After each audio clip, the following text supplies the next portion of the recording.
Hello বন্ধুরা, নমস্কার। কেমন আছো সবাই? আশা করি সবাই ভালো আছো।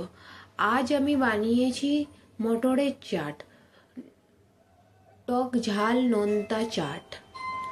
এই চাট বানানোর জন্য প্রথমেই কুকারে মটর, নুন আর হলদি দিয়ে জল দিয়ে দুটো সিটি মেরে নেব। যখনই সিটি চলে আসবে ওটা সাইডে রেখে দিতে হবে।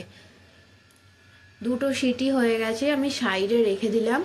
এবার পেঁয়াজ, টমেটো, কাঁচা লঙ্কা কেটে নেব। আমি একটু বড় বড় কাটছি কারণ আমার ঝাল ঝাল দরকার, ওই জন্য আমি বড় বড় কেটেছি। তোমরা চাইলে ছোট ছোট কাটতে পারো, বীজ বার করে দিতে পারো যাতে ঝাল না হয়, কিন্তু আমার ঝাল ঝাল দরকার, ওই জন্য আমি বড় বড় কেটেছি। পেঁয়াজ কেটে নিলাম, টমেটো কেটে নিলাম। এদিকে আমার কুকারে খুলে দেখে নিলাম যে মটরটা হয়ে গেছে।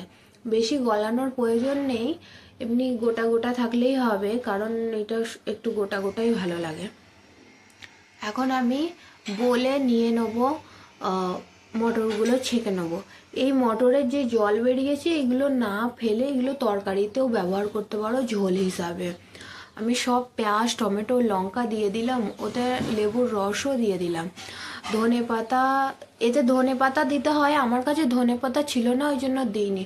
চাট মশলা, নুন, বিট নুন আর ভাজা জিরের পাউডার দিয়ে ওটা নাড়াচাড়া করে রেডি টক ঝাল নোনতা চাট।